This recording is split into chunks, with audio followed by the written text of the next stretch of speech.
Good morning, everyone, and welcome to this morning's webinar on advancing equity in education. This is the second installment in a four-part webinar series presented by the Midwestern Legislative Conference's Forum on Social Justice.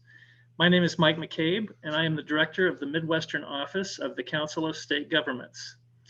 One of our roles here at CSG is to provide staff support to the Midwestern Legislative Conference and its standing committees and other entities, including the MLC Forum on Social Justice. On behalf of CSG and the entire Midwestern Legislative Conference, it's a pleasure to welcome you all here this morning. Before we get started, let me briefly review a couple of items. First, a reminder that today's webinar is being recorded and a copy of the recording will be made available on the CSG Midwest website. Second, we ask that you please mute your audio to help reduce background noise as we go. And third, we hope that this will be an interactive session. So please be ready to participate in the discussion or ask questions following our guest presentations. You're also welcome and encouraged to use the Zoom chat to ask questions or share comments at any time. We are fortunate to be joined this morning by two outstanding guest speakers, but first I'm pleased to introduce to you Indiana Representative Ed Clear, who will take it from here and lead this morning's webinar. A longtime member of the Executive Committee of CSG's Midwestern Legislative Conference, Representative Clear is among those legislators who have been working to help establish the MLC's Forum on Social Justice. So with thanks to the representative for his leadership on many fronts over the years, I'm pleased now to turn it over to Indiana Representative Ed Clear. Representative. Thanks, Mike. Good morning, everyone, and welcome. Speaking of leadership, I want to thank Mike for his leadership. This webinar series, this initiative would not be happening without Mike. So thank you, Mike, for bringing this about. By way of background, I know several of you joined us for the first webinar. This is the second in a four-part series of the MLC Forum on Social Justice, which was established by the MLC Executive Committee to provide a new standing forum and opportunities for Midwestern legislators to discuss a wide range of social justice issues, including economic equity, systemic racism and discrimination, racial disparities in public health, education and corrections, police reform, voting rights, and more. Forum members will gather information on state and provincial efforts to address social justice issues, identify best practices, and develop recommendations for consideration by the Midwestern Legislative Conference as appropriate. The forum will also seek to provide professional development training opportunities for Midwestern legislators on topics such as implicit bias, how to talk about race, and strategies for bridging racial divides, among others. The forum is open to membership and participation by all interested Midwestern legislators, and its leaders and governing structure will eventually be determined by forum participants. In the meantime, the forum's initial steps are being guided by a steering committee that includes legislators from across the region, and I am pleased to serve as a member of that committee. Today's webinar on advancing equity in education is the second in a four-part series of virtual events focusing on some of the key social justice issues previously identified by the forum's steering committee as high priority subjects. Future installments in this series will explore racial disparities in public health and police reform. Please note that following our two guest presentations this morning, we will set aside the remainder of our time for what I hope will be an informative conversation among all participants. So please be prepared to jump in with your questions, comments, and observations when we open the floor for discussion. I want to jump right into our first presenter. Our first presentation is racial and ethnic disparities in education. And our speaker is Dr. Kenneth A. Shores, Assistant Professor, School of Education, University of Delaware. Dr. Shores is affiliated with the University of Delaware Center for Research in Education and Social Policy. His research is focused on educational inequality and addresses racial, ethnic, and socioeconomic inequities in test scores, school disciplinary policy, classification systems, and school resources. In addition, Dr. Shores has examined how improvements to school finance systems can reduce educational inequality. Dr. Shores was a National Academy of Education Spencer Dissertation Fellow, a Philanthropy and Civic Society Fellow, a Stanford Graduate Fellow, and an Institute of Education Sciences Predoctoral Fellow. In 2018, he was the co-recipient of the National Council of Measurement in Education's annual award for exceptional achievement in educational measurement. He received his PhD in education policy analysis from Stanford University. Prior to graduate school, he was a middle school teacher for the Navajo Nation. He's here today to present an overview of some of the key racial and ethnic disparities in education and what we can learn from the data about these issues. Welcome, Professor Shores. The floor is yours. Great. Thank you very much for that introduction. Can I get a thumbs up that I can be heard and my screen is visible? Thanks. I can see it. Okay, sounds great. Thank you so much. So I'm really looking forward to this talk and to the discussion that should happen by the end. So I wanted to talk a little bit about what states have been doing in education and how many inequalities it's able to address and how many are outstanding. So just to kind of give a foreshadowing of the talk, I'm going to try to cover 3 broad points. I'm first going to focus on educational outcomes. And so what we're going to look at are test scores for the most part in between racial ethnic groups, as well as socioeconomic disadvantaged and economically advantaged groups. And what I'll be able to show you is that basically these gaps in test scores between white and minoritized students have declined a lot over the past 60 years, but they've been flat for the past 2 decades. In contrast, gaps between low-income and non-low-income students have risen precipitously over the same time period. Then we'll transition to what schools can do about this problem by focusing on educational inputs. And here the story is a bit more complicated. When we look at spending at the state level, we'll find that basically almost all states in this country are spending slightly favorably for economically disadvantaged students, as well as racial and ethnic minoritized students. But that's not the full story because there are lots of other educational inputs that aren't spending. When we talk about things like policing and disciplinary policy, or exposure or access to other kinds of support staff like guidance counselors, and also teachers, these things tend to be distributed in a way that disadvantages minoritized students as well as economically disadvantaged students. And so then I'll kind of try to talk a little bit about what obstacles remain. And so one of the obstacles that remains is spending, and not within states, but between states. And I'll try to explain what I mean by that in a little while. But also, practically speaking, the level of progressivity in spending that we observe at the state level is pretty modest. And the amount of money that would be required to move teachers into these hard to staff school districts is likely to be much higher.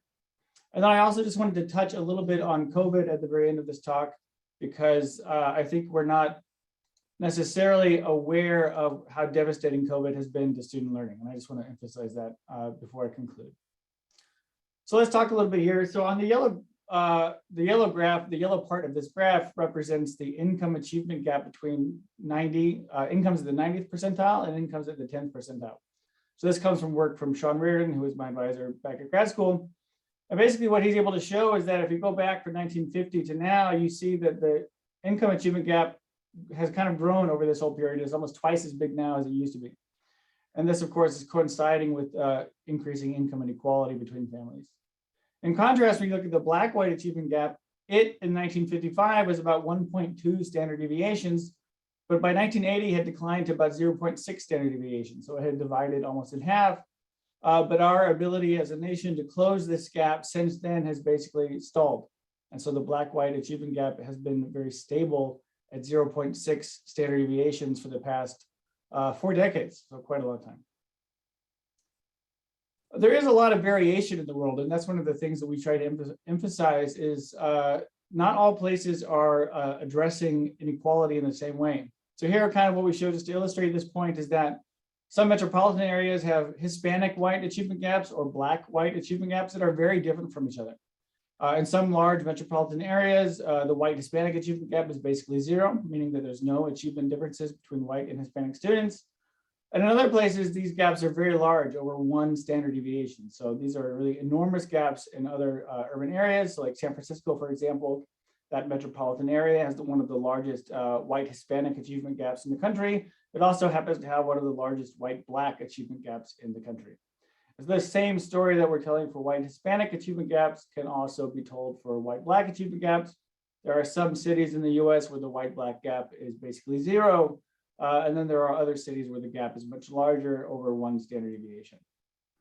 In practice, what we see is that these ethnic achievement gaps are very explainable by the level of socioeconomic disparity between these groups at the district or city level. So what this graph is showing here are test score gaps at the district level plotted against the racial economic disparities between the two groups. And this correlation line is basically illustrating that when you think about test score disparity, SES disparity is one of the key critical components that drives that gap. But the other takeaway from this message is that there is still a lot of residual variation. So for districts and metropolitan areas that have the exact same level of socioeconomic disparity, some gaps are much larger and some gaps are much smaller. And so what we take this to mean is that there is a lot of opportunity for policy to intervene on test score inequality, and that racial socioeconomic disparity is not the only factor that we need to be considerate of. So it's useful to kind of put this in context. What kind of public policies are relevant for ameliorating test score disparities? This literature is expansive and growing. So on the one hand, what we see from my work and other work that's been done in this field, when you increase educational spending, for example, spending that is increased via school finance reform, this increased level of investment in schooling has beneficial outcomes for students. And the benefit is quite a bit larger for economically disadvantaged students. So what we're able to show is when you increase spending in economically disadvantaged school districts, you could increase graduation rates. Other papers have shown that if you increase spending in economically disadvantaged school districts, you can increase test scores, you can increase access even to labor market and college post-secondary outcomes. This literature has actually grown a lot just in the past 10 years, and it is very consistent at finding that the benefits to spending are large and meaningful for kids. There's another paper that Bo Jackson and Rucker Johnson did a little while ago, and what they're interested in documenting is the complementarities between educational investments. So here what they do is they're combining when school spending has increased and also Head Start, which is an early childhood education intervention, are introduced at the same time. And what this graph is basically showing is that when you increase school spending and also have access to high quality early childhood education, the benefits are even more dramatic, because that's what this black line is showing, is that the increases to years of education go up more when you increase K-12 investments along with Head Start investments. And the other piece of the puzzle here is that, or the other rather very important input that we should be aware of in the educational system is teachers. And so what Raj Chetty was able to do is actually to link student records to their tax records when they enter the labor market 28 years later. And here he's leveraging a way of estimating teacher quality, which is called a value added score, which is kind of a way of just saying how much achievement growth the teacher contributes to. And what he's able to show is that as you manipulate teacher quality, you're able to increase earnings for students even into the labor market after they've exited school many years ago. So taken together, we have kind of a broad range of tools or policy tools that we can consider when we're interested in reducing these disparities between students. School finances matter, educational, early childhood education quality matters, and also having a high skilled labor force that is working in the schools that have these types of students. And the other thing I wanted to talk a little bit about is the role of the state in school finances. So the states are becoming an increasingly important part of K-12 education. So what this graph shows is state revenues per pupil on average across the United States. And what you can see basically is if we go back to 1960 to now, these state revenues have been increasing almost monotonically over time, with a bit of a dip in the 90s for the recession, and then this really devastating dip that took place during the Great Recession, which is the thing that I'm highlighting in the red dashed line there. I think a lot of you probably in this audience are very aware that the Great Recession was so devastating, but a lot of the public is not aware of how bad it was for state finances. When we can also think about state revenue as the percent, what percent of K-12 spending is coming from the state. And this too has also been increasing a lot. And a lot of this increase took place during the 70s. So the states now, if you follow this red line, even post Great Recession, this is the right-hand side of this graph, states are contributing more than 50% of K-12 finances.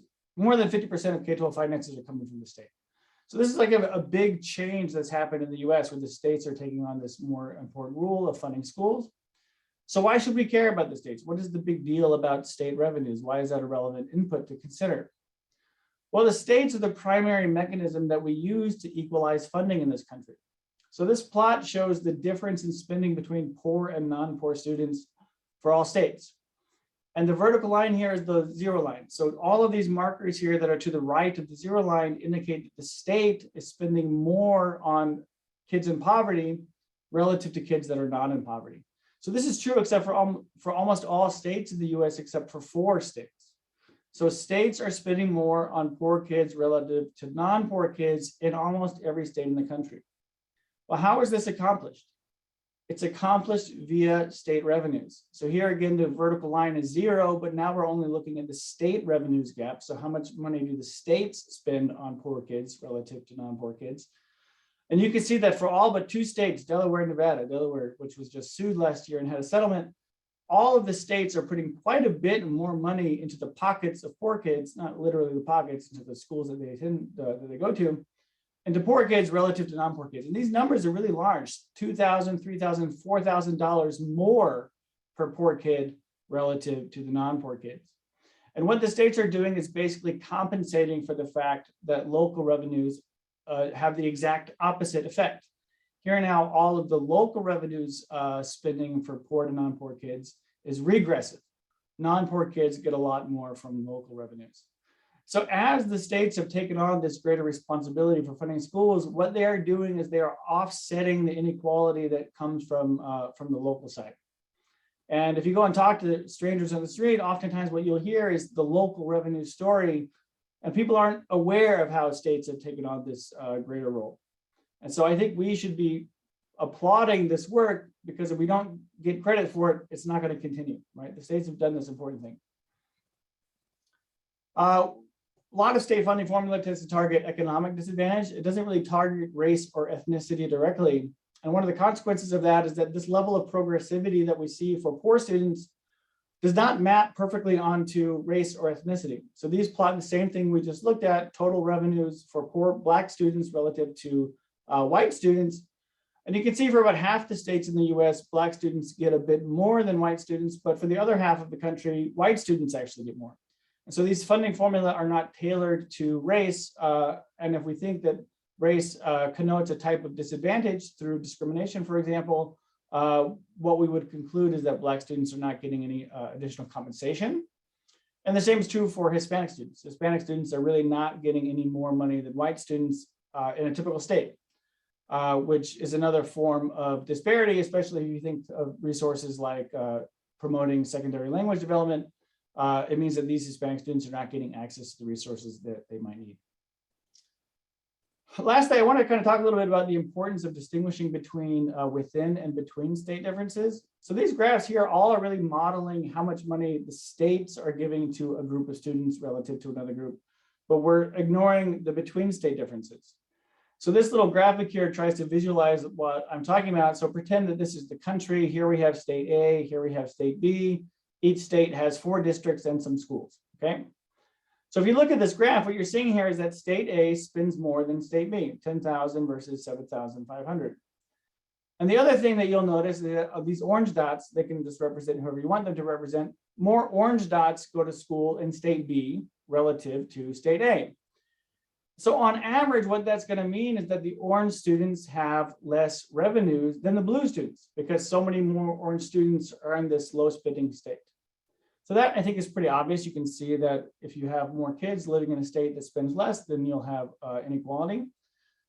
But there's another kind of complicating factor here. So if you look at the individual states, what you'll see is that in state A, for example, these orange students are attending schools in the districts that are actually higher spending within that state.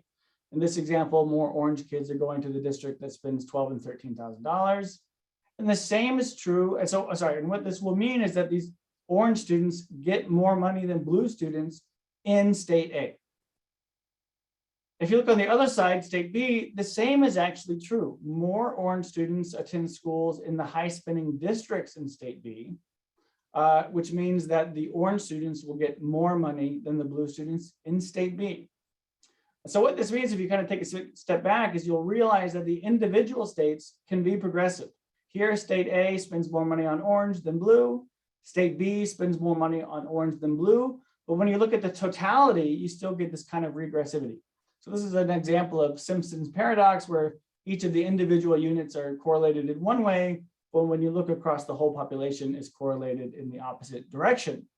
And this is actually what we see happening in the US. So for example, for Hispanic students, 50% of Hispanic students attend schools in these states. And in fact, 50% of Hispanic students attend school in California and Texas, which are some of the lower spending states in the US. And so because so many Hispanic students are attending schools in these lower spending states, you'll see across the population of states that there's a lot of regressivity. And so we document this in a paper. On average, within states, poor to non-poor kids get about $400 more than, and Black students get about $400 more than white students, and Hispanic students get about $200 more than white students. So this is the story for the states. The states are kind of doing their job at getting more money into these economic and minoritized students. But when you look between states, you get the opposite story. Poor to non-poor spending is much less favorable for poor students. Black to white spending is actually negative. Black students are getting less money than white students across the US. And Hispanic students are getting much less money than white students when you look across the entire United States, $800 less. So there's these two competing forces. There's the allocation that's happening within states in terms of distribution, but there's also the level of spending. Some states have very different levels of spending. And what's happening is that economically disadvantaged and minoritized students are attending schools in these low spending states, which means that on average, they're actually getting less than their comparison groups. So that's kind of a quick run through of the finance side. I wanted to talk a little bit about non-monetary inputs. And so policing and school discipline is a real issue in K-12. Black and Hispanic students are about 2 or 1.5 times more likely to have a police officer in their school than their white counterparts. And when you introduce a school resource officer into a school, it's likely to increase exclusionary discipline policy, but the increase is much more concentrated for Black students. So when you introduce a school resource officer, the likelihood that a Black student is going to get suspended or expelled is twice as likely as it is for a white student. And we see lots of evidence for this, even if you try to adjust for things like the level of the infraction. Also, as kind of like a counter to the idea of policing are support services. So you can imagine guidance counselors, school psychologists, or home visitors. Those are all other kinds of antidotes for trying to provide extra services to students. And what we see here is that school counselors, first of all, they have really large effects on post-secondary outcomes. There's a new kind of line of research showing that when you have a high quality guidance counselor, you can really boost post-secondary access to college and even labor market outcomes. And in reality, Hispanic students are getting less access to counselors than white students, and Black students have the same kind of access to counselors as white students. So we're seeing this kind of inequality on the policing side, where Black and Hispanic students are being policed more. But when you look at the school counselor side or the support staff side, Black students aren't getting any more aid than white students, and Hispanic students are actually getting less. So that's kind of a negation there. And when we think about specialized classes, there's also a lot of inequality there, which can be remedied by greater access and universal screening. White students are 3 times more likely than Black students to have a gifted class. They're twice as likely to have access to AP classes. And so there's all these kinds of inequalities are happening below the surface, beyond the monetary inputs. And the last thing I want to talk about is teaching. So this is a real big issue because teachers are the key input into education. And when you look at the distribution of teacher quality, which is work that Dan Goldhaber has done a lot of, Black, Hispanic, and low-income students have somewhere between 2 and 6 times more likely than white students or non-low-income students to have a low-quality teacher. And you can measure quality in lots of different ways. You can use a value-added score. You can use years of experience. You could use whether they have a national board certification. Whatever way you want to slice it, minoritized students and economically disadvantaged students are getting less access to these high-quality teacher inputs, which is a big problem. And this problem is complicated by the fact that financial incentives have been shown to only weakly incentivize high-quality teachers to move from one school to another. And the current levels of progressivity that we just documented a couple slides ago are relatively modest. You're talking $300 to $400 on average, though some states are doing much more, but on average about $400. And that level of progressivity is not even close enough to get teachers to move. And so the progressivity is good. We should recognize what's been accomplished here because it's really changed how the US funds schools. But if you're trying to do more with that money, moving teachers is not going to be possible given the current amounts. Okay, so let's try to take stock real fast of what we've gone through here. States are more important than ever at equalizing resources. State efforts have been, for the most part, successful at equalizing or providing additional spending to disadvantaged students. We should pat ourselves on the back for that. That's a big accomplishment. It's really changed what the historical role of schooling has been. But resource gaps persist. Between states, Black, Hispanic, and low-income students are residing in lower spending states, which creates another type of inequality. And within states, even unequal access to quality teachers has been a persistent feature of K-12 schooling.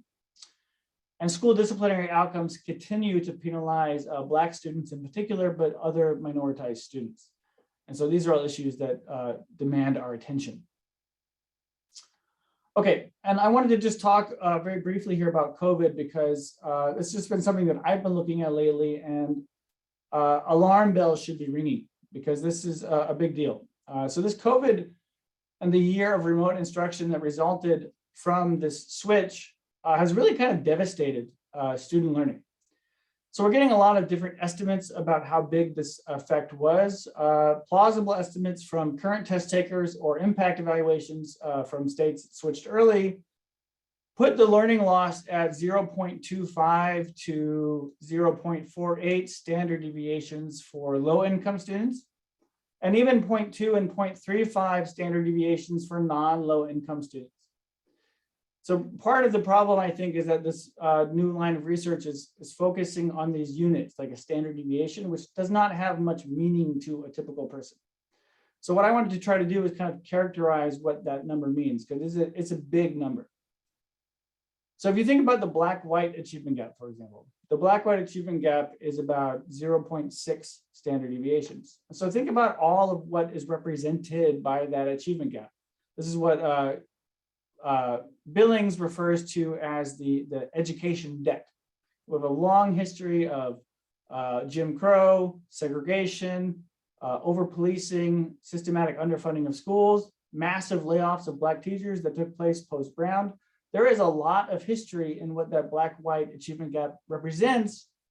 And in just 1 year, what we are seeing is that students are coming back into school with losses of learning that are about 50% of what that achievement gap is. It's a huge number that what we're seeing in current test takers. And from the school finance literature, we get a pretty good estimate of what money can do to boost student achievement. And so Bo Jackson has a very nice meta-analysis that he's just done, summarizing a lot of this literature. And what he finds is that if you increase spending by $1,000 per pupil per year, you can boost achievement by about 0.012 standard deviations. So that's a kind of a small number compared to what we're seeing with COVID. We're talking about $20,000 to $40,000 per pupil to cover the loss in learning that resulted from the switch to remote instruction. And the total spending, therefore, you can do the math in your head. There's about 50 million students in the US, 20,000 times 50 million is a huge number that dwarfs ESSER funding. And so ESSER funding is an enormous federal subsidy, but if we try to cost out what we think we need to offset the learning loss that has transpired, it's not nearly enough. So we really need to make sure that this money is being used effectively and in a way that is targeted to try to combat some of this stuff that's happened during the past 2+ years of COVID. Okay, so thanks very much for your time. I'm looking forward to the next presentation, as well as the discussion and questions that will follow. So thanks so much. All right, thank you so much, Dr. Shores. We are going to reserve time at the end for discussion, but if anyone has a burning question right now, we can certainly, for Dr. Shores, we can certainly take that. Are there any questions for Dr. Shores before we move to the next presentation?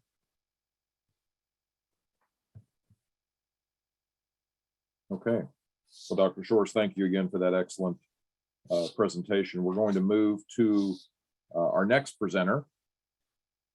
Our next presenter is Ms. Tara Kenny, and I am pleased to introduce Ms. Kenny, who serves as Chief of Staff and Director of State Policy at the Learning Policy Institute. In that role, she works nationally to bring high-quality research to policymakers and other stakeholders to advance evidence-based policies that support empowering and equitable learning for each and every child. She has co-authored several LPI research reports, including serving as lead author of a comprehensive analysis of the impact of experience on teacher effectiveness. Ms. Kenny has more than 2 decades of experience working in public education as a civil rights attorney, classroom teacher, and teacher educator. Previously, she was a senior staff attorney with Public Advocates, where she represented community-based organizations, students, and parents in education impact litigation. She taught English and history for 6 years in Bay Area public schools and served as a faculty supervisor with University of California, Berkeley's teacher education program. Ms. Kenny is a member of the State Bar of California and received a JD from UC Berkeley School of Law. She also earned an MA and teaching credential from Stanford University, where she previously received her BA as well. She is here today to talk about some of the strategies and best practices to advance equity in education. Welcome, Ms. Kenny. Thank you so much. It's a pleasure to be here today. Can everybody hear me? Can you give me a thumbs up? Audio, okay. Yes, and now I'm going to try to share my screen. Give me 1 second there.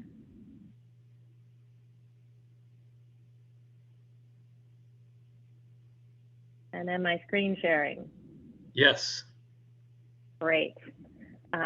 Well, I'm delighted to be here with the Council of State Governments today. I had the opportunity to join you a couple of years ago, so it's great to be back. Like I said, I am the Chief of Staff and Director of State Policy for the Learning Policy Institute, and we are a nonprofit, nonpartisan research and policy organization really focused on bringing high-quality research to policymakers like you to improve education policy and practice, and ultimately improve learning opportunities for children. So this is our reason for being, and I'm excited to follow up on Kenneth's really excellent outline of the research and some of the issues in the field right now, and hopefully share some strategies that you might consider as you tackle these questions of equity in your states.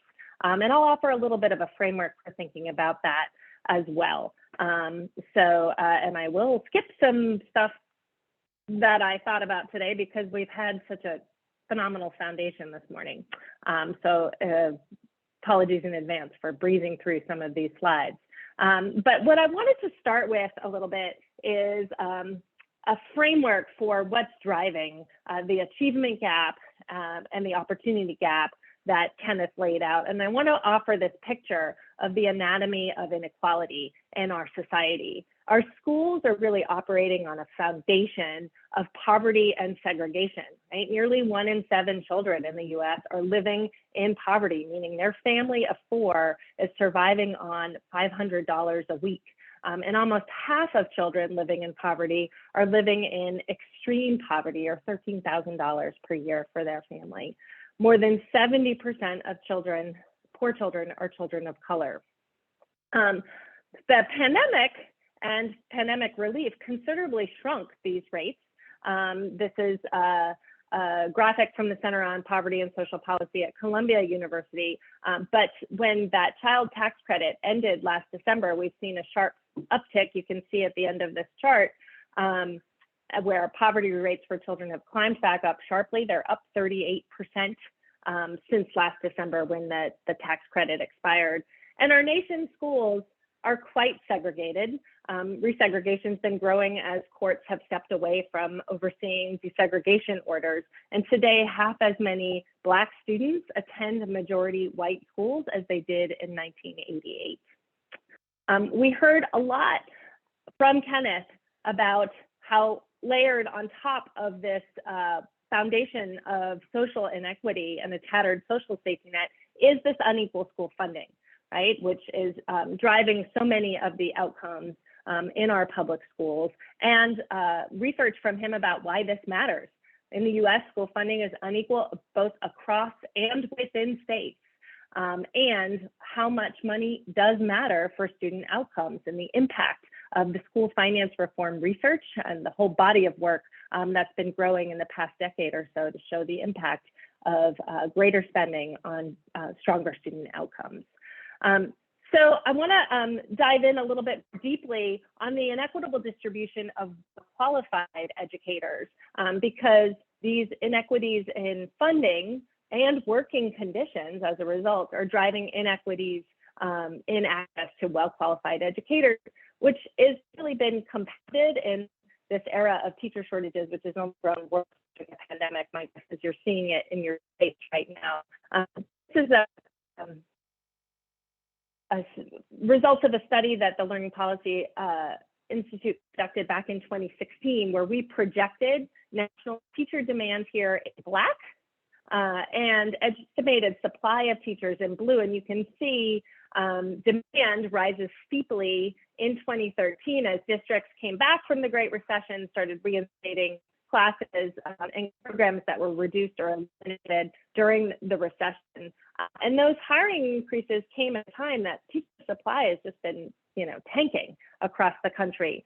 So those opposing trends are really creating a real gap in our teacher supply. We estimated back in 2016 that we'd see 100,000 shortage of teachers, qualified teachers in the country. And that played out when we looked at the data 2 years later, going state by state. That is indeed how it played out.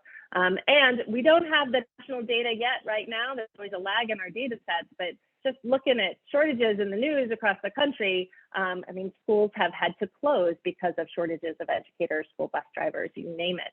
There's a shortage of educators in schools right now during the pandemic.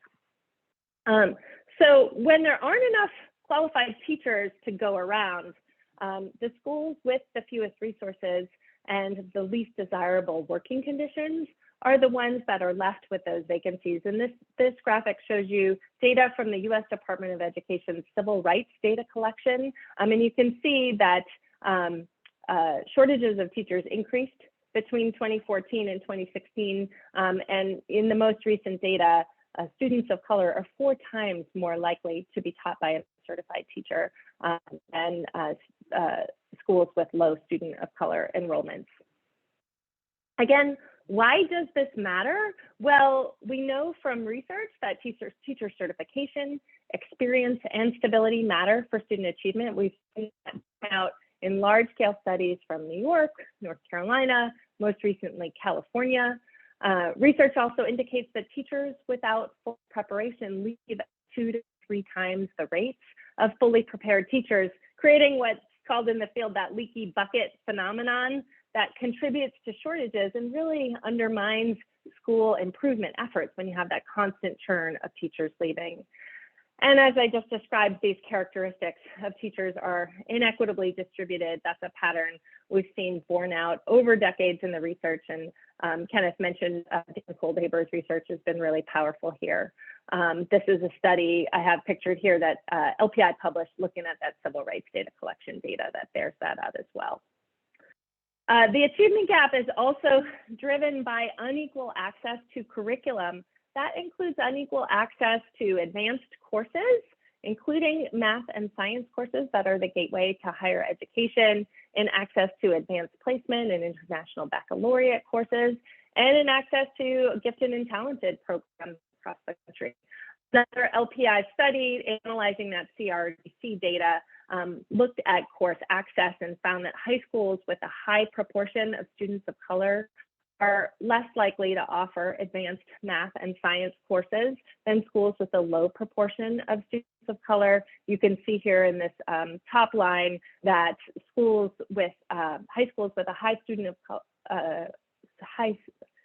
of color enrollment, only 52% of those schools offer calculus, compared to 76% of schools with a low student of color enrollment. Really big gap. See it also in schools serving high proportions of low income students in this chart. And then layered on top of all of that inequality are dysfunctional schools. That includes schools in which students are subjected to discriminatory discipline policies on the basis of race. Civil rights data, collection data shows that Black students are 3 times as likely to be suspended as white students, for example. So if we're going to close this achievement gap, we have to deal with the opportunity gap at all levels of this pyramid. And this isn't an impossibility. I think we can look at some states. I'll talk about New Jersey and Massachusetts as 2 that have undertaken comprehensive reforms that have produced major progress in terms of equity, adequacy of funding, and achievement. Both New Jersey and Massachusetts are high scoring on the National Assessment of Educational Progress, the nation's report card, and they perform at levels that are comparable to some of the highest achieving countries in the world on the international PISA assessments.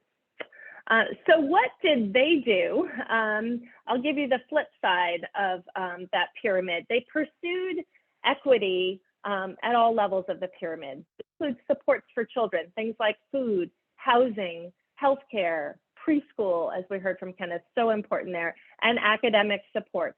They provided more equitable school resources, well-prepared and well-supported educators, 21st century curriculum and assessment, and more innovative and effective schools, ultimately. And we detail those policies that these states pursued in this report. It's called Investing in Student Success, and I'll send the link around after our conversation here today. So New Jersey, what did they do? They were prompted by 30 years of school finance litigation. In the late 90s and early 2000s, they invested as a result of the decision there, equitable funding, bringing their higher poverty districts up to what they called parity funding. And at the same time, they invested in preschool, making really substantial investments in preschool, as well as an intensive instructional support initiative in their highest poverty districts. This included access to full-day kindergarten, to early childhood education for all 3- and 4-year-olds, and they really invested in building up their early childhood educator workforce. At the same time, they pursued class size reduction, supports for health and social services, and summer school programs to help students catch up. The state also implemented a new curriculum linked to their state standards. And a decade later, New Jersey, which is a majority minority state, had sharply increased its standing on the NAEP to be in the top 5 of states. And it was one of 4 states that had made the most progress in closing their achievement gaps. In New Jersey, African American and Latino students from low-income families far outscored their peers across the country. So Massachusetts also undertook its reform prompted by school finance litigation. In the early 90s, the state adopted a weighted student funding formula. So they put more money into their highest need students, and they paired that with other elements of comprehensive reform. In addition to more and more equitable funding for schools, they instituted statewide standards for students, for educators, for schools and districts. They put in place new curriculum frameworks to guide their instruction and state assessments. They expanded learning time for students in core content areas. They made investments in technology and stronger licensing requirements for teachers. And they provided more access to high quality learning opportunities for both for their teachers and school leaders, as well as in early childhood education programs. And a decade later, after those reforms, Massachusetts was a leading state in their student achievement on the NAEP, and they've continued to be a leader ever since. You continue to see them at the top of the charts. In reading and science, the state performs comparably to the highest achieving countries in the world. So these states have pursued comprehensive reforms over a sustained period of time and seen strong results. But what I want to close this talk with are some examples of other states that are pursuing chunks of this at all levels of the pyramid that I described, and that might provide some entry points for you as state leaders when you're thinking about how do we go after this problem and how do we really tackle the inequities in our state. In terms of providing wraparound supports for students and tackling that foundational level of the pyramid, a number of states are investing in strategies like community schools. So really making communities the hub and providing services to students and their families at the school, while designing the school to be a more collaborative environment to engage students and families as well as educators. So Vermont, Maryland, New York, California, and New Mexico are all states that have made investments, some with their ESSER dollars more recently, in scaling up community schools in those states. Other states are investing in early learning, providing that strong educational foundation for the earliest learners that reap the rewards that Rucker-Johnson's research that Kenneth described lays out. LPI published a study that looks at how 4 states have implemented high quality early learning systems, Michigan, West Virginia, North Carolina, and Washington. And I can send that around after our conversation today. Montana is a state that's leveraging Medicaid dollars to support better health care for their students and accessing those dollars, helping their schools to access those dollars for reimbursement for mental health services and access to the Children's Health Insurance Program.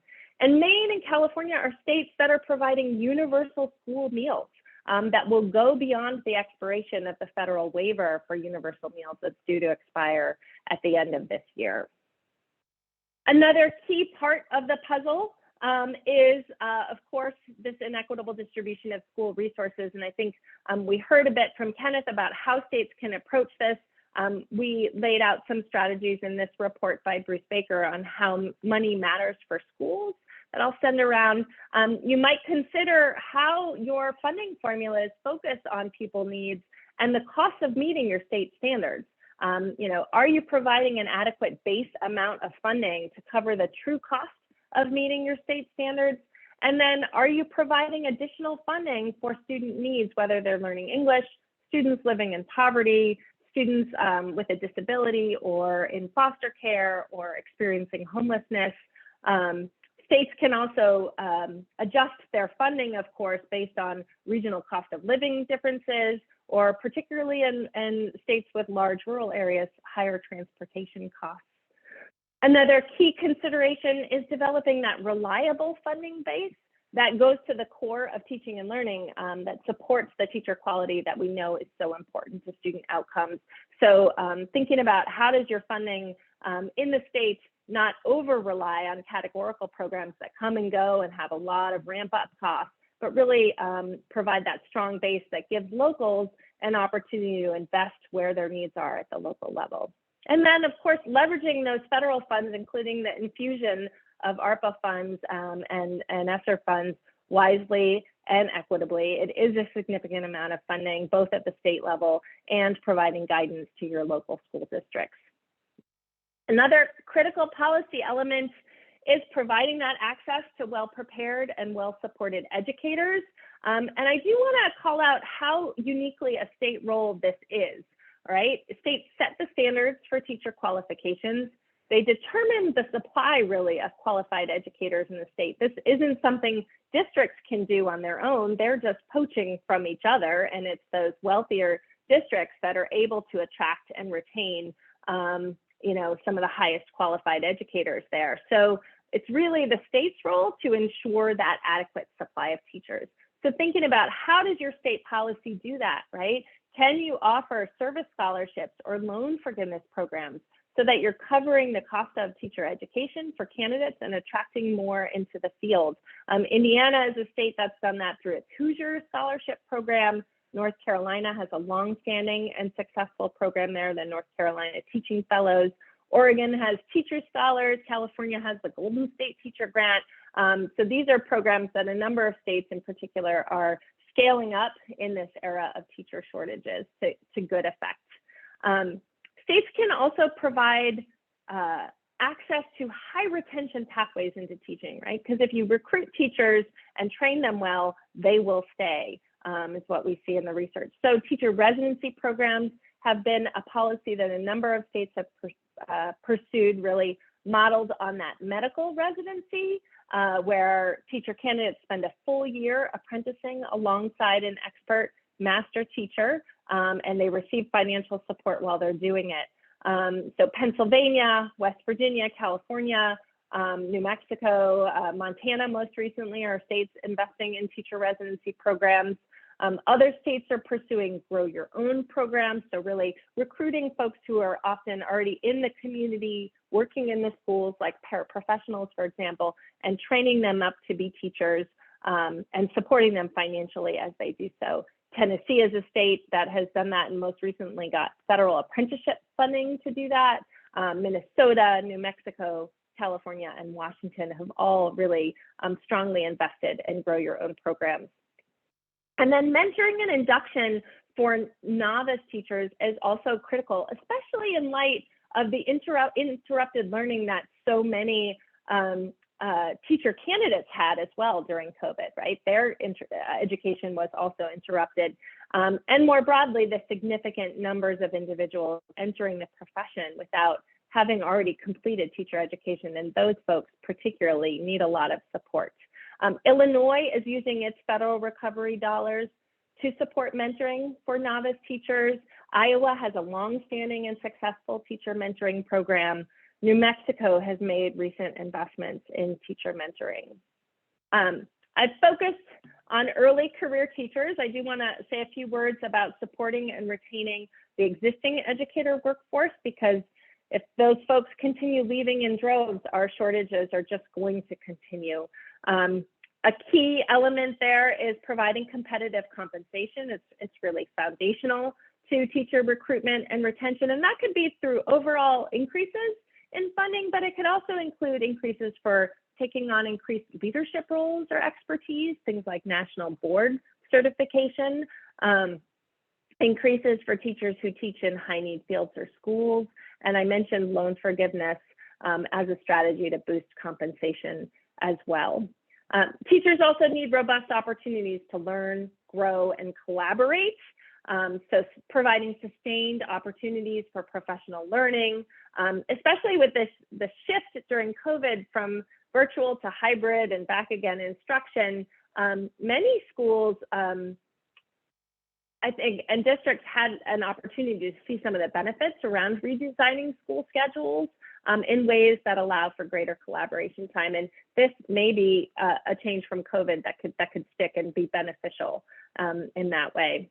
And then the research is clear as well of the importance of supportive and inclusive school leadership as a key to retaining teachers. So keeping in mind, how is your state investing in and supporting school leaders as well? They are particularly struggling with burnout right now on the heels of the pandemic. Another key piece of the puzzle, I'll send around these resources, there's more on these strategies in some of these publications, is providing 21st century curriculum and assessment. I talked a bit about how Massachusetts and New Jersey really invested in that framework around standards, curriculum frameworks, providing adequate instructional materials, and then assessments that are linked to those standards and that really support higher order thinking and inquiry-based learning, right? Not just the fill in the bubble multiple choice tests, but those assessments that really allow students to show what they know and take pride in that demonstration of learning. If you've interacted with a child, your own, a niece or nephew, or as a teacher in school, it's those projects, it's those inquiry-based research papers, the science labs, the art exhibitions that really engage students most deeply in their learning and allow them to go deep in their learning. A number of states are aligning their curriculum assessment policies by developing a profile of a graduate, really laying out that vision for what a high school graduate in the state should know and be able to do. South Carolina, Virginia are all states that are doing profiles of graduates there. Other states are promoting broad access to rich learning experiences by eliminating tracking, ensuring that all students have access to rich learning experiences. I think Washington is a state with an interesting policy that is showing some results there. They have an academic acceleration policy that kind of automatically opts students who meet a certain score cutoff into advanced courses rather than having to have those students and their families raise their hand and say they want to be there. Instead, they opt out, and that's really increased their rates of participation in advanced coursework in Washington. And then I do want to mention the lever of accountability and continuous improvement systems such that they use multiple measures to evaluate school context, student achievement, as well as students' opportunities to learn, rather than more narrow focus on standardized test scores.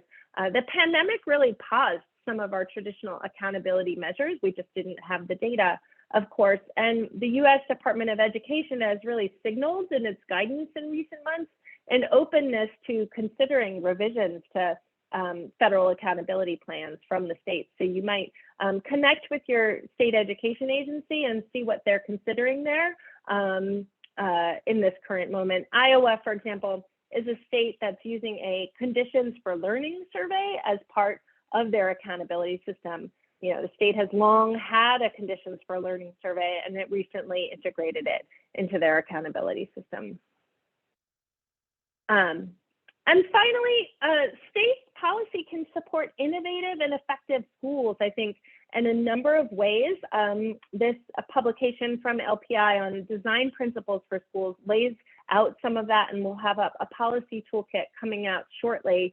Kansas, for example, is a state that's supported relationship-centered school designs through something called the Kansas Can Redesign Initiative that has, I think, about 165 school districts engaging in school redesign. A number of states are replacing their zero tolerance policies with more evidence-based restorative approaches. Michigan is a state that requires school boards to consider a restorative approach before suspending. And Ohio and California have both limited the use of suspensions P3. Other states are providing high quality expanded learning time. Massachusetts, Florida, New Mexico are some examples there, and a number of states are using their ESSER funds in that way. And then I've already spoken about integrated student support systems and community schools there. So I'll close by just reminding us what are the costs of inequality and the benefits of equity as you take up these policy challenges in your states. The Congress chartered a commission back in 2010 that looked at equity and excellence across the United States, a bipartisan commission. And in their final report, they noted that if Hispanic and African-American student performance grew to be comparable to white performance and remained there over the next 80 years, the impact would be staggering, adding some 50 trillion to our economy, more than 3 times the size of our current GDP. And this represents the income that we forego by not ensuring equity for all of our students. So I will close there and stop sharing my screen and pass it back to you, Ed, on our facilitation. Okay.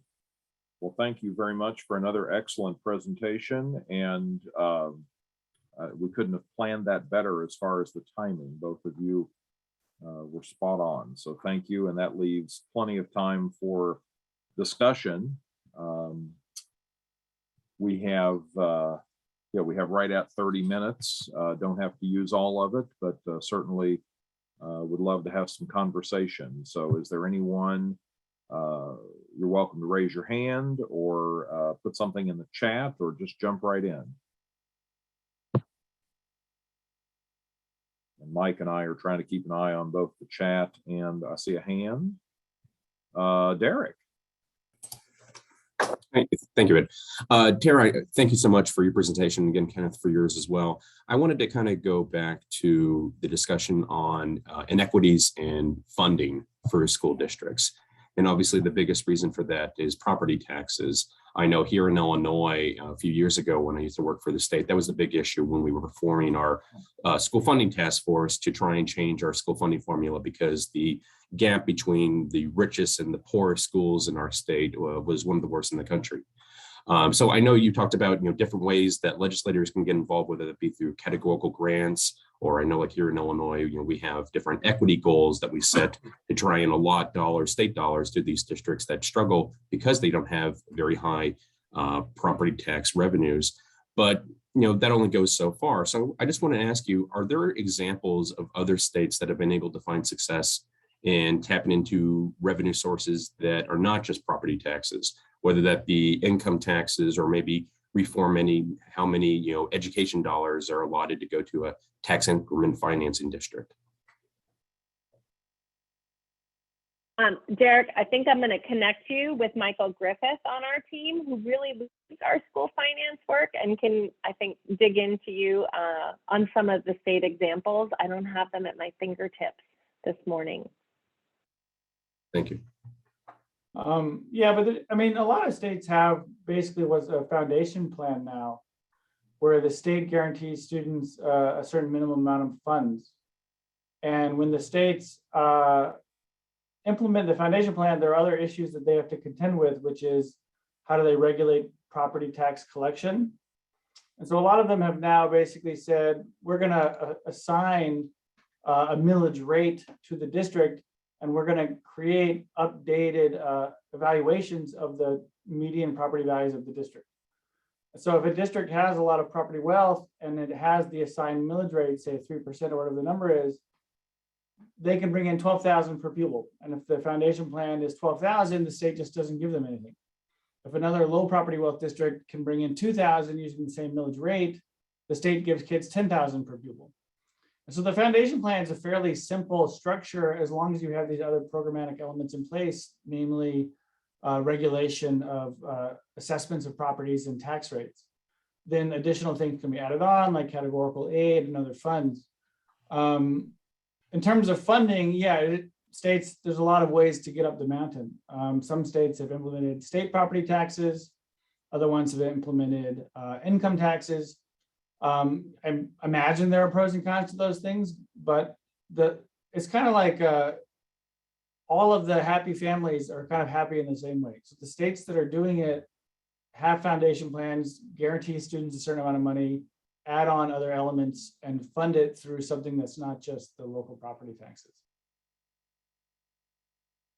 And then just kind of a quick follow-up with that too. I know with some districts, and this was a conversation that we had, like I said, in that funding formula task force a few years ago, some of these states have looked at the number of school districts that they have as well, which obviously is going to go into like how many categorical grants or state funding grants they need.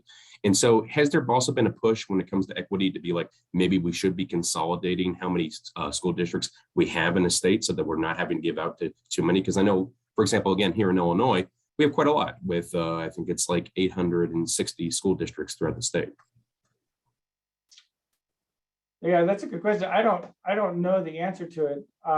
It's not obvious to me what the equity implication is of having consolidated districts. Some people like them, I think, because you get potentially more integration when you have a larger catchment area. But I'd have to think a little bit more about why it would be important for funding equality. I don't know if Tara, you have thoughts about that. I mean, my suspicion is people are pursuing it because of economies of scale there. You know, you're not standing up two central offices in the same way, or et cetera. Thank you. I'll jump in with a question while we're waiting on others. You know, in Indiana, we use the term complexity, which is a polite euphemism for poverty. So we have complexity as part of our school funding formula. But one concern that I've had is that the additional funding on top of foundation that is generated by complexity does not necessarily follow the child in the school district. You know, it's granted to the school district as part of lump sum funding, and there's not necessarily accountability to ensure that the children who generated that additional funding are benefiting or benefiting disproportionately from the funding. Can one or both of you speak to that?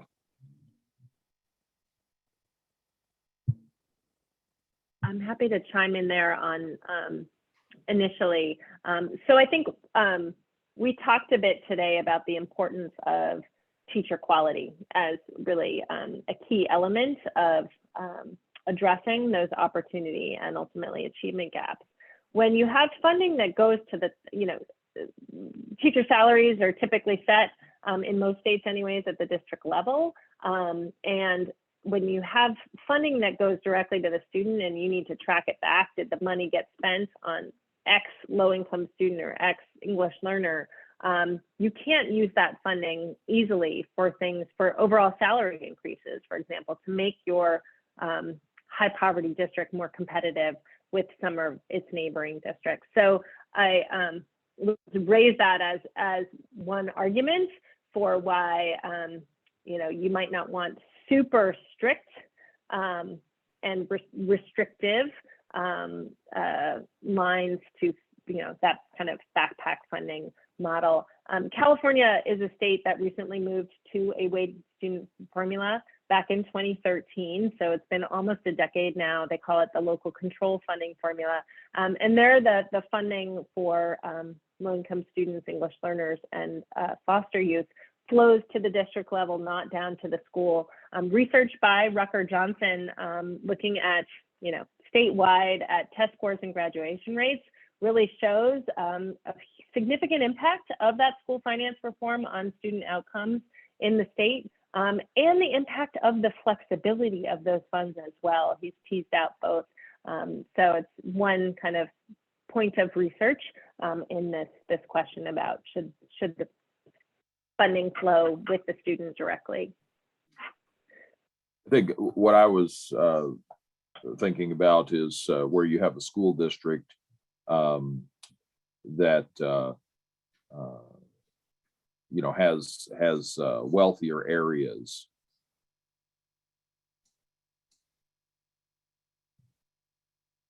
Yeah, no, I think it's an important point, and you definitely want to make sure that those funds are benefiting the students that they're intended to as well. Thank you. Let's see, I'm looking for hands here. I don't see any. I know we have several of our friends from Canada on the call today, which I'm very pleased to see. Certainly would welcome input from any of you if you'd like to speak to you know, the funding issues in your respective province, or any comparative thoughts.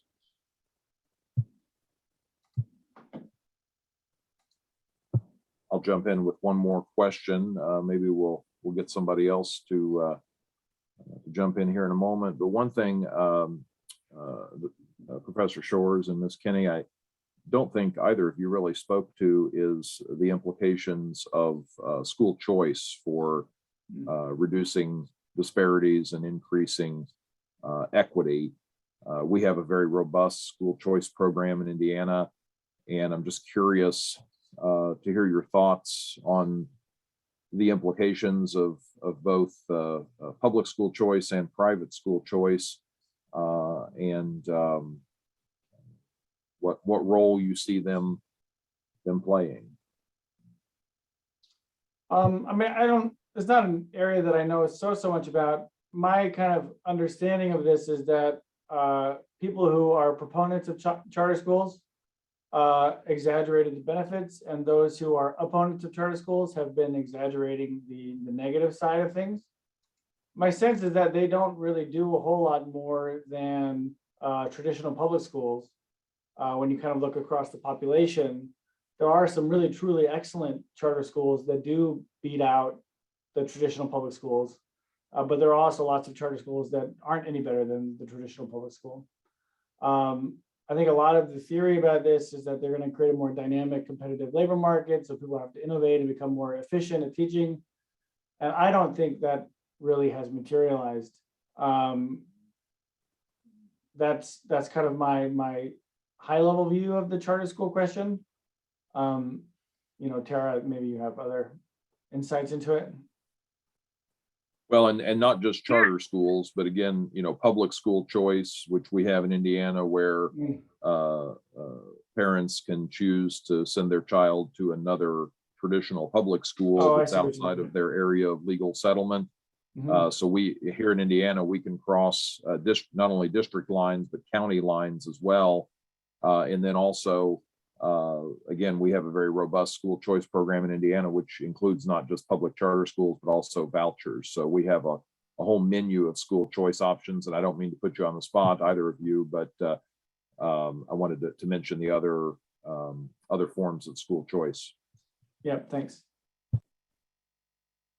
Yeah, I think all I would add is I think thinking through how those policies also ensure equity of access for students who have historically been disadvantaged. So what are the opportunities for parents to know about those choices, to access them? What's the transportation provided, and whether that's private school choice or public school choice within a charter system or to other public schools. I think we have seen,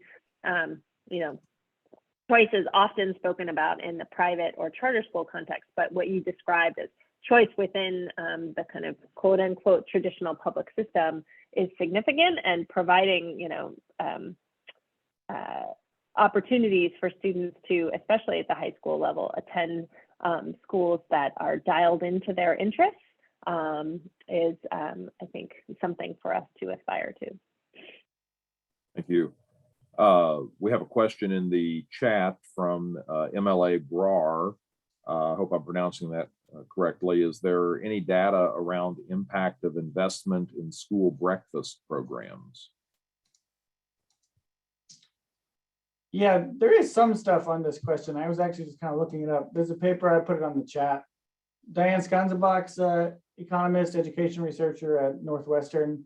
I think she has a paper on this and doesn't really find a whole lot going on. It's just kind of like a substitution. I think the literature on school lunch programs is a little bit bigger. And I think we have seen positive impacts of these school lunch programs. I don't know if there's as much literature on the school breakfast side of things. Well, and I think, Ms. Kinney, in your presentation, you had a slide that referred to wraparound services. Wouldn't this be considered as a wraparound service along with other nutrition programs? Yeah, I think access to school meals, whether it's breakfast or lunch or sometimes after school snack and dinner, is part of providing nutrition support to students from high poverty communities. Yeah, Tara, you didn't mention this in your talk, but there's been the Harlem Children's Zone is like a kind of paradigmatic wraparound public school system. cost for the system, including the wraparound services, is like $20,000 per pupil. So it's a bit more expensive than what is being spent in New York normally, but it's not like that much more. And the study on students who were admitted into the Harlem Children's Zone, either via lottery because it was oversubscribed or because of the zoning of the school and whether they were in the catchment area, the impacts of the Harlem Children's wraparound services are just incredibly large. 1 year of exposure to the Harlem Children's Zone, 0.2 standard deviations. And so 3 years of exposure, you're talking about the black-white achievement gap being eliminated completely. And so that's not just lunches, but it's the whole menu of items. But we have really good evidence that these kind of broad spectrum educational inputs can be really, really life changing, society changing, really, to be fair. Thank you, and thank you, MLA Brar, for that question. I don't see any other questions in the chat. I'll throw out another one while we're waiting. Ms. Kinney, I think this was you. You didn't use the term poaching, but it was the term that came to mind when you were talking about teachers, leaving a wealthier or leaving a poor district for a wealthier district. And I'd just like you to talk a little bit more about that, because I think that's something that we're seeing more and more of here in Indiana, and certainly has a lot of implications. Yeah, I think I might have mentioned that in the context of thinking about the state's role in establishing a really strong supply of well-prepared teachers, because when there's a shortage of teachers, when you don't have that strong supply and enough to go around, it's the districts who are under-resourced and with less desirable working conditions as a result that struggle to attract those experienced, well-prepared teachers and to keep them there. So they end up being districts which are hiring teachers on emergency certification or other uncertified teachers, training them up there, having to invest more in the new teacher supports, mentoring, induction, seeing really high turnover rates of those teachers. So their HR costs are high because they're constantly hiring and onboarding new staff. And then, struggling with student achievement because they have high numbers of underprepared, undersupported teachers in schools that are turning over quickly. So it's a bit of a vicious cycle if you don't have that adequate statewide supply. Those teachers, the ones who do stick around, get recruited by the higher paying districts down the road and want to go there because they pay more and because often it's there are more desirable working conditions there, lower class sizes, more resources to feel efficacious in your work. Thank you. I see a hand from Michael McKittrick, who I believe is from Wisconsin. Would you introduce yourself and ask your question, please? Sure. Are you able to hear me? Yes. All right, perfect. So I just really appreciate both presentations, just some of the data you guys are showing, especially just seeing the kind of layers of issues, right, that kind of go into this. I thought it was really interesting to note, just it's not just a race issue, as you guys pointed out, the economics seems to really play a lot into this. And so in terms of just thinking about kind of foundational issues that play into this, one of my questions would be, have either of you done any research looking at achievement gaps based off of kids who come from a two-parent home as opposed to, say, a single-family home?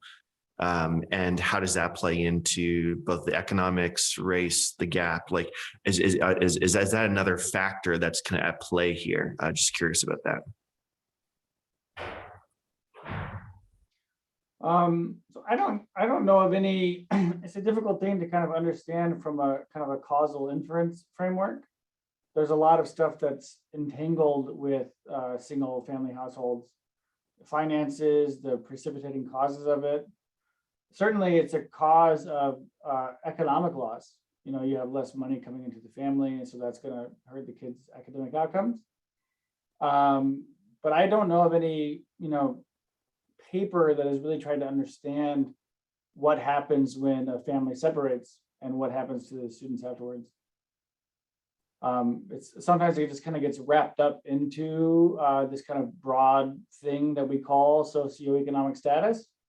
But I don't think it's something that people look at necessarily as exclusively. Well, I haven't seen.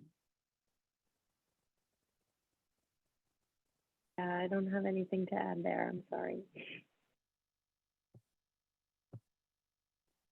Okay. Yeah, thanks. Thanks for just speaking to that just a little bit. And just I forgot to introduce myself. I'm a research assistant in the Wisconsin State Legislature, and definitely, just seeing equity in education is really important, and just trying to recognize, there's lots of layers to this, and obviously, I just really appreciate you mentioned, the dynamics around a household are really tied up in lots of other issues. And so I think that's just what's got my mind spinning is, are there ways even at state levels where maybe we are,